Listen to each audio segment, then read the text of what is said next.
मात्र 10 मिनट के लिए आप किसी भी समय ये छोटा सा काम कीजिए। चाहें तो बिस्तर पर लेटे लेटे भी कर सकते हैं और इतना करने मात्र से आपके शरीर से जितने भी टॉक्सिन्स हैं वो दूर हो जाएंगे, यानी कि बाहर निकल जाएंगे। इसके अलावा आपका हार्ट, आपका लीवर, आपकी किडनी, आपकी आंतें, आपका दिमाग सब बहुत अच्छे से काम करेगा, एकदम क्लीन रहेगा, यानी कि अंदर का कचरा बाहर निकल जाएगा। और बहुत आसान काम है।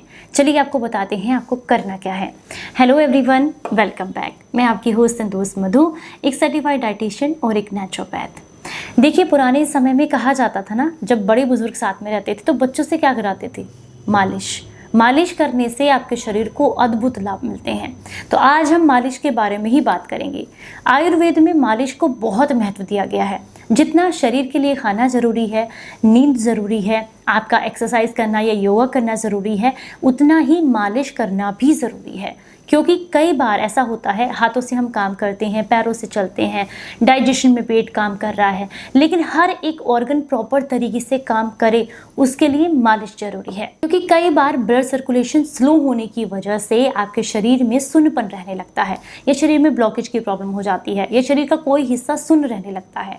ऐसे में अगर आप मालिश करते हैं तो वो हिस्सा एक्टिवेट होता है, सेल्स एक्टिवेट होती हैं, जिससे शरीर को बहुत लाभ मिलते हैं। मालिश करने का सही तरीका भी बताऊंगी आपको, और किस समस्या के लिए कैसे मालिश करना है वो भी मैं आपको बताऊंगी। तो ये वीडियो बहुत इंपॉर्टेंट है, ज़्यादा से ज़्यादा लोगों तक इसको शेयर ज़रूर कीजिएगा और लाइक ज़रूर कीजिएगा अगर आपको अच्छी लगती है तो। देखिए, मालिश करना इसलिए भी ज़रूरी है क्योंकि मालिश के थ्रू बॉडी से टॉक्सिन्स तो निकलते ही हैं, साथ में आपकी बॉडी एक्टिवेट होती है। जगह जगह जो बॉडी के पार्ट्स हैं, जो भी आप कहते हैं जिनका यूज़ कम करते हैं, मान लीजिए कई बार क्या आपने देखा होगा ना, अगर आप राइट हैंडेड हैं या फिर लेफ्ट हैंडेड है, उसी हिसाब से बता रही हूँ। मैं लेफ्ट हैंडेड हूँ तो लेफ्ट हाथ मेरा ज़्यादा मजबूत है कंपैरिजन राइट हैंड के। क्यों? क्योंकि मैं राइट हैंड से कम काम करती हूँ। तो बॉडी के जिस पार्ट को आप ज़्यादा एक्टिव रखते हैं, जिससे ज़्यादा काम करते हैं, वो ज़्यादा मजबूत होता है। ये आपने देखा है, क्योंकि ये सिंपली आपको भी पता होगा कि जिस हाथ से आप ज़्यादा काम करते हैं वो मजबूत है, जिससे कम काम करते हैं वो कम मजबूत है।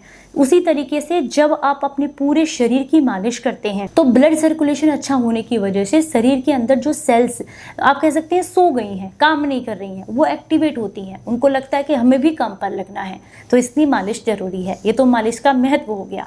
चलिए अब आपको बताती हूँ कि आपको कैसी कैसे मालिश करनी है। अगर सर में भारीपन रहता है, ठीक है, आँख के आसपास, नोज़ के आसपास भारीपन रहता है, बहुत सारे लोग कमेंट करते हैं कि नज़ले का पानी रुक गया है, कफ रुक गया है, जिससे आँखों में, सर में भारीपन बहुत हो रहा है, तो ऐसे में क्या करें? सर घूमता रहता है, क्या करें? सिर में भारीपन रहता है, क्या करें? इसके लिए सिर की मालिश करें। मालिश करने का एक खास तरीका है। सबसे पहले कोई भी गुनगुना तेल लें, नारियल का ले सकते हैं आप, तिल का तेल ले सकते हैं आप, सरसों का तेल ले सकते हैं, या फिर जिनको मिल जाता है शुद्ध देसी गाय का घी भी ले सकते हैं। सबसे पहले टोप पर, यहाँ पर आपने कुछ बूंदें डाल देनी है और बहुत हल्के हाथ से मालिश करनी है। बहुत सारे लोग क्या करते हैं, टप टप टप करके बहुत ज़ोर ज़ोर से मारते हैं। ऐसे इस हिस्से की मालिश नहीं करनी चाहिए, बहुत कमज़ोर हिस्सा होता है, तो इसको बहुत हल्के हाथ से आपने मालिश करनी है। सबसे पहले शुरुआत यहाँ से करेंगे। उसके बाद अपने बालों के अंदर हल्के हल्के हाथ से, उंगलियों के टिप्स से आपने इस तरीके से हल्का हल्का टैप करते हुए मालिश करनी है। फिर वो लोग जो ये कहते हैं सर में भारीपन रहता है आँख के आसपास, उनको क्या करना है, पहले तो अपना ये वाले पॉइंट, नोज़ के, ये देखिए आइज़ जहाँ हमारी एंड होती है ना, यहाँ से स्टार्ट होती है, जहाँ हमारी आइज़, ये देखिए ये कॉर्नर है, ये दोनों साइड का, यहाँ पर आपको पॉइंट्स को दबाना है। ये हमारे सीधे माइंड्स के साथ कनेक्टेड होती हैं। ये माइंड को एक सिग्नल भेजते हैं जिससे कि माइंड अच्छे से काम करता है। तो यहाँ पर आपने प्रेशर करना है हल्के हल्के हाथ से। उसके बाद ये इस तरीके से आप कम से कम 10 से 12 बार करेंगे। फिर यहाँ से आप स्ट्रेच करेंगे इसको, ये देखिए, और उंगलियों से थपथपाएंगे और यहाँ प्रेशर करेंगे। इस तरीके से करने से सर का भारीपन, जुखाम, नज़ले का पानी, ये समस्या दूर हो जाती है। अब हम बात करेंगे फेस की।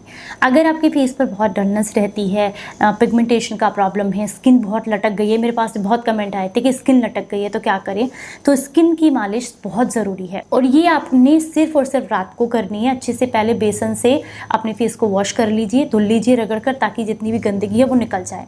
उसके बाद पोर्स ओपन हो जाए, तो जब पोर्स ओपन हो जाते हैं तो उसके बाद आपने जो है देसी गाय के घी से या शुद्ध नारियल के तेल से, या फिर आप जो है बादाम के तेल से। इन 3 तेल से आप अपने चेहरे पर मालिश कर सकते हैं।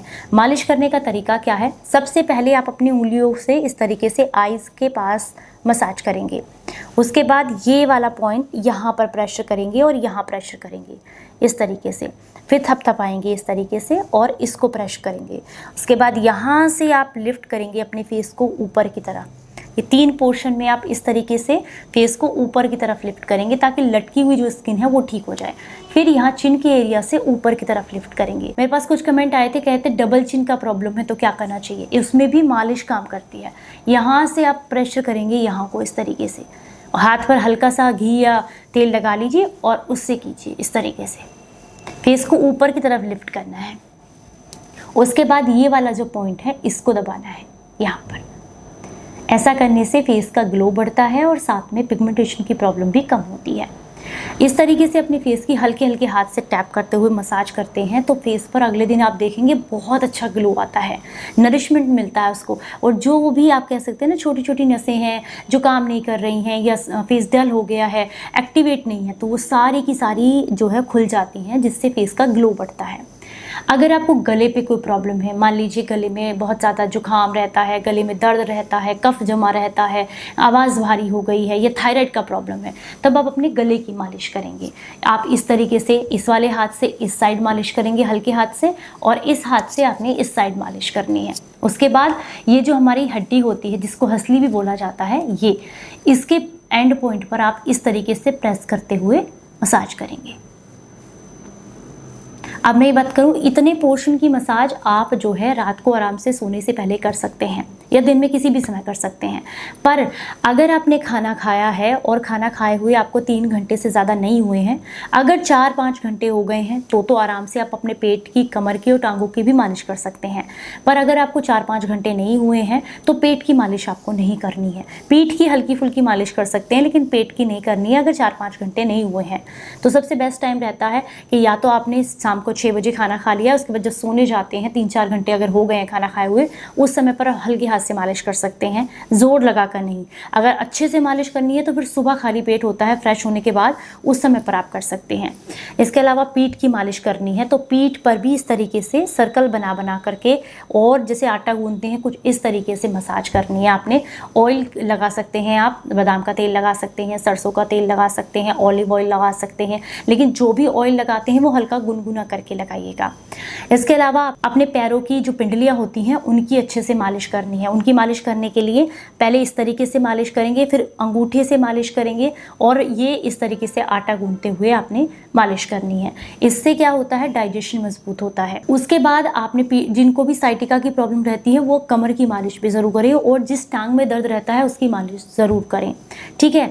अगर आपको लीवर में, किडनी में किसी तरह का इन्फेक्शन है, दर्द है, तो पेट की बहुत जोर लगा करके मालिश नहीं करनी है। पर अगर आपको कॉन्स्टिपेशन रहता है तो ऐसे में नाभि में थोड़ा सा कैस्टर ऑयल डाल करके और उसके बाद हल्के हाथ से नाभि की, अपने आसपास आंतों की, जिगर की यानी कि लीवर की आप हल्के हाथ से मसाज कर सकते हैं। इससे उनको एक्टिवेशन मिलता है, वो अच्छे से काम करते हैं, डिटॉक्सिफिकेशन करते हैं, बहुत लाभ मिलते हैं आपको। नीज़ में पेन रहता है, स्टिफनेस रहती है तो उनकी मालिश करें। उसके बाद सबसे लास्ट में अपने अपने पैरों के तलवों की मालिश करनी है। उनकी मालिश करने से आपके शरीर को इतने लाभ मिलेंगे कि यकीन ही नहीं होगा आपको, क्योंकि सबसे बड़ी बात, आपको नींद बहुत अच्छी आएगी। दूसरा, आपका डाइजेशन अच्छा होगा। तीसरा, पैर के पॉइंट्स के अंदर ना, पैर के अंदर, पैर की जो बनावट है उसके अंदर जगह जगह पर हमारी बॉडी के जो ऑर्गन्स हैं ना, उनके लिए कुछ खास पॉइंट्स दिए हुए होते हैं, जिसके लिए डिटेल वीडियो मैं अलग से आपके साथ शेयर करूँगी। तो उनको दबाने से, प्रेशर करने से आपका वो ऑर्गन भी एक्टिवेट होता है और शरीर को लाभ देता है, अच्छे से काम करता है। तो इसलिए मालिश बहुत ज़रूरी है। पुराने समय में तो बच्चों की भी खूब मालिश की जाती थी, आजकल तो लोग नहीं करते हैं, लेकिन पुराने समय में की जाती थी। कहा जाता था कि बच्चों की मालिश करने से उनकी हड्डियाँ मजबूत होती हैं, शरीर अच्छा रहता है, हष्ट पुष्ट रहते हैं बच्चे। तो इसलिए मालिश बच्चों की भी ज़रूरी है, बड़ों की भी ज़रूरी है, बुज़ुर्गों की भी ज़रूरी है, क्योंकि इसे करने से शरीर के हर एक हिस्से तक ब्लड सर्कुलेशन अच्छे से होता है, जिससे सुन्नपन की समस्या, ब्लॉकेज की प्रॉब्लम्स आपको नहीं होती हैं।